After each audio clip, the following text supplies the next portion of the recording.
Hey, you got those new sticky Dunlops on. Yeah, they're supposed to be pretty cool. They as sticky as they say? That's why I got them. Truth is, I just don't know. Yeah, see what you mean. You know, the bike's fast. It's way faster than I am. Let's see how these other guys are getting on. Let's check them out.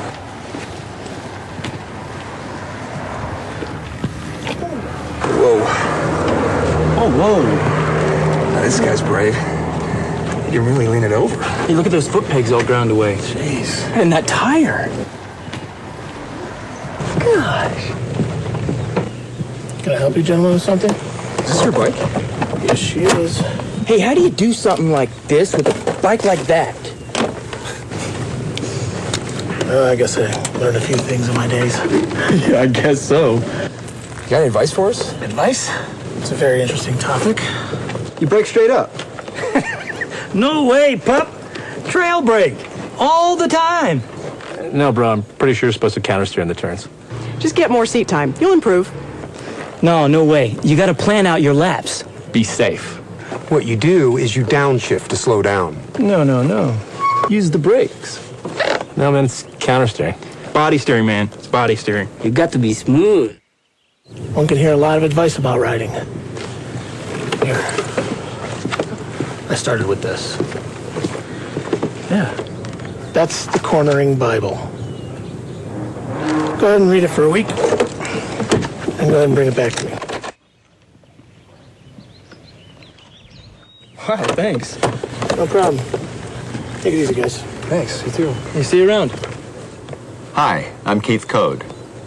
We hear lots of advice about how to ride. Some of it's destructive advice, some friendly advice, and some useful tips. Let's see how advice stacks up against the technology of riding. Take how to steer as an example. Most often, our first vehicle had 3 wheels, like this tricycle. Turn the bars to the right, and it goes right.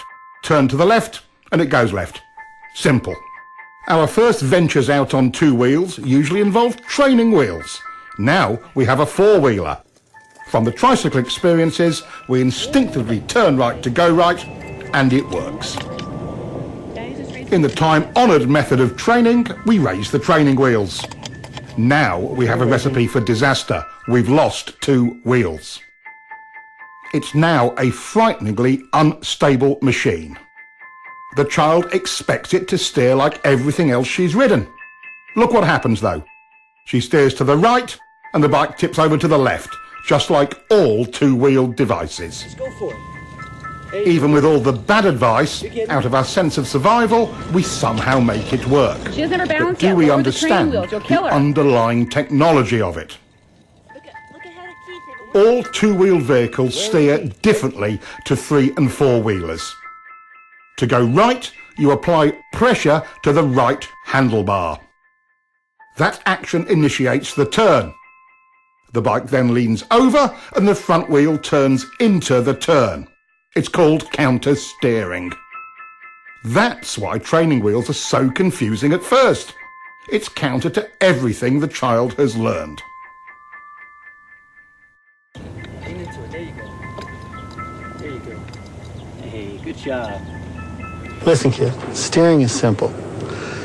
You just push down the inside peg, pull the bike in with your knee, push the handlebars down, and lean your body in. Oh, really? I didn't know that. It was false and misleading advice like that that led me to invent the no BS or no body steering bike. Let's see if it will help us sort out the facts of steering. I've grafted an extra set of bars on this bike. The whole idea was to take the handlebars out of the equation to discover what so-called body steering really does. The extra throttle on the top bars allows the rider to maintain his speed. Even with massive shifts in body weight without any input through the handlebars, the bike only vaguely changes direction. This would never get you through the corkscrew at Laguna Seca. Foot peg weighting is another myth. Even with his entire body weight on one peg, this bike merely veers off course, and once his course is set, the pressure has even less effect. good advice doesn't always put the rider in real control and can prevent us from properly being able to do this. A little counter-steering with bar pressure gets the job done and puts the rider in control. Here, we have mounted a simple pointer on the tank to illustrate countersteering. Let's take it for a ride and see what happens.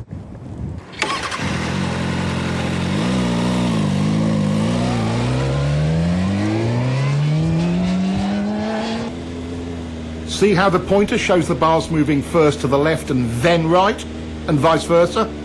This is counter-steering. It's the only way to accurately steer a motorcycle. It really is simple. Just press on the bar and the bike responds instantly. That's all you do, and it works all the time, every time, even with only one finger.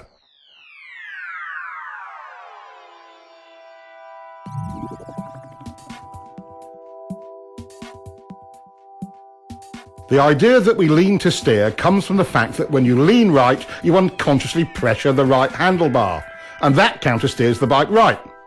Vice versa for left turns. Lean steering is one of the myths of riding. Some believe body steering works because they can maneuver the bike with their hands off the bars. When we move our weight around on the bike, it actually creates a counter-steering action. Look at the pointer. Some riders are confused about how they steer a bike once they are in a turn. It's exactly the same. To tighten the turn, you press your inside bar. To widen your turn and bring the bike up, you press the outside bar. Counter-steering always works. Countersteering is a piece of riding tech that will help you to improve your control in virtually every situation. It's an agreed-upon fact. Our instinctive survival reactions, our SRs, ruin a rider's hopes of being confident and in control.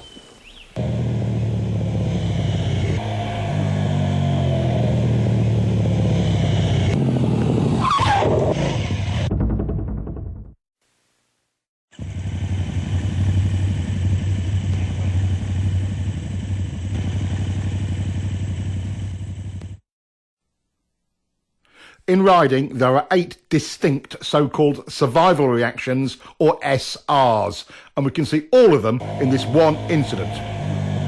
Immediately, we see the rider trying to use body steering into the turn when he should have counter-steered, so he starts out a little wide.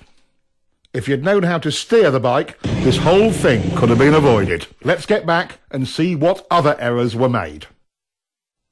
He gets on the gas to stabilise the bike, but chops it mid-turn.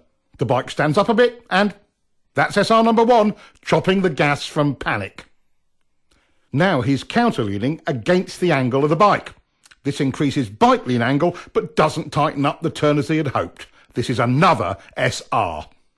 Now the bike is unstable and running wide, so he tightens his grip on the bars. Our most common SR. None of this helped. He's running wide and panics. He's looking everywhere but where he should be. Around the turn. This is visual panic. He target locks on the very thing he doesn't want to hit.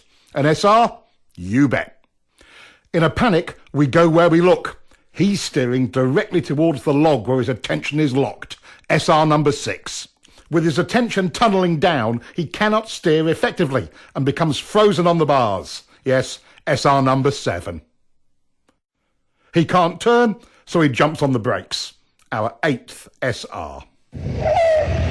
His lazy steering started the whole mess, but when he chopped the throttle off, it got worse. First, let's take a look at throttle control and how it works. Considering that most machines in a static or constant speed situation have roughly 50-50 weight distribution, we can begin to calculate the guidelines for correct throttle control through a turn. The fact the rear contact patch is the larger of the two tells the story. Give me more weight, I can handle it. So, once in the corner, our task is to shift 10 to 20% more load to the rear to give it its fair share of load. This we do with the throttle. Technically speaking, we want a slight 0.1 to 0.2 Gs of acceleration to accomplish that. Simply put, in a straight line, it's the force generated by a smooth fifth gear roll-on in the 4 to 6,000 RPM range on pretty much anything over 600cc. That's not much acceleration, but it transfers the weight. Whatever the RPM range, we must maintain the weight transfer by continuing our throttle roll-on. Throttle control rule number 1. Once the throttle is cracked open, it is rolled on evenly, smoothly and continuously throughout the remainder of the... This rider is late on the gas and gets very hard sudden acceleration out of the turn. This rider is trying for good throttle control and has nice clean roll-on, not the same fierce acceleration as the first guy. But what is the actual result in exit speed? Let's look at the radar. A huge difference. There are two circumstances under which you may violate throttle control rule number 1. Let's take the point where you are bringing the bike up for the drive out of the corner as the first one. As the bike is brought up towards vertical, we can be more aggressive with the throttle. At some point, you can pin it. Coordinating your throttle roll-on with bringing up the bike is how to maximize your drive off of any corner on any size bike.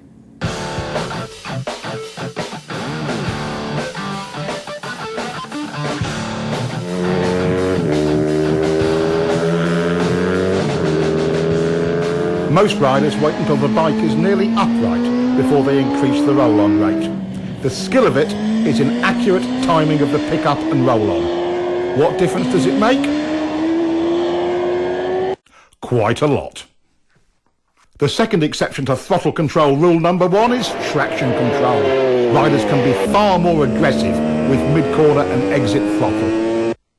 Double apex turns are the other exception to the throttle control rule. Since you're actually dealing with 2 turns, it's okay to roll off or stop the roll-on between the 2.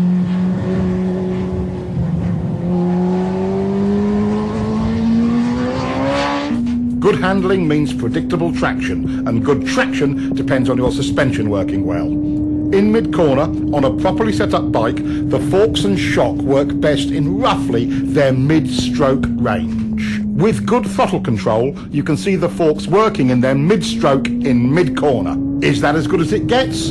Is the bike happy? Are you happy when the bike is happy? Yes, yes, and yes. In what range do we want the rear shock to operate? In the middle, of course. That's its most compliant range. That's its sweet spot, just like the forks.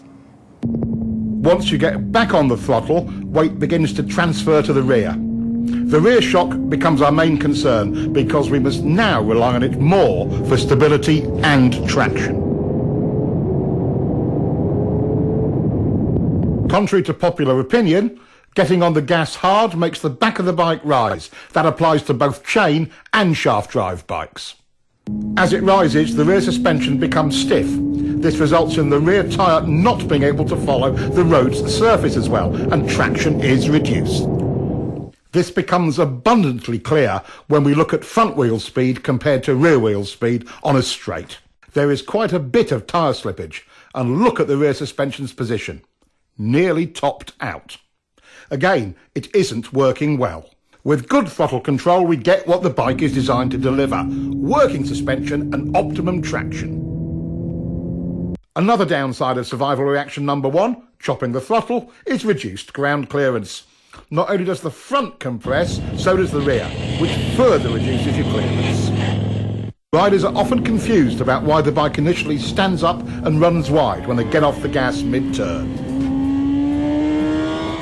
Once into your lean and the gas is rolled off, weight transfers to the front of the bike, compressing the forks. That weight goes to the front tyre and spreads out the contact patch. This creates additional drag on the patch to the inside of the centre line of the bike. That drag countersteers the bike upwards and it runs wide. The whole thing can seem confusing, especially as the rider expects to tighten the turn when he rolls off the gas, and he finds the opposite of that happening. A moment later, since the gas is off, the bike slows, leans further over and finally tightens up the turn. Applying brakes mid-corner creates the same effect. When the weight transfers forward, the result is the same. The bike stands up. Why are the bars moving? What are they searching for?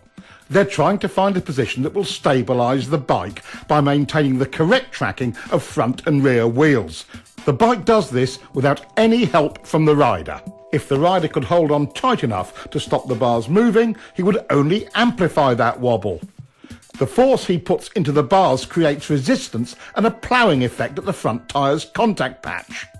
Now the back of the bike wants to rotate around that resistance and the wobble becomes even worse. Like most avid cornering enthusiasts, you've tried to hang off. There are several key elements we'll cover on this. First, when do you hang off? One of the more common beginner errors is moving over into a hang-off position right at the turning point. Notice the bike wiggling? The rule of thumb is to pre-position your hips just before you roll off the gas. This method will reduce problems from unwanted handlebar and body inputs. The second novice knee-jerker error is hanging off too far. Enough is helpful, too much is awkward and does more harm than good. Notice how stiff the rider is when off too far.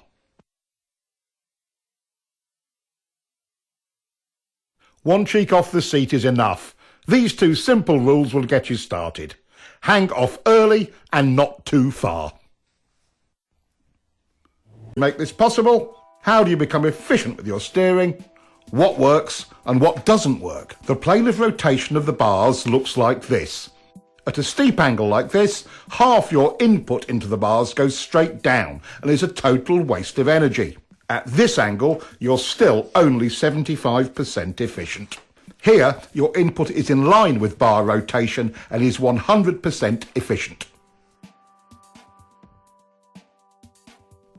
This is another great example of how understanding the technology puts you in full control.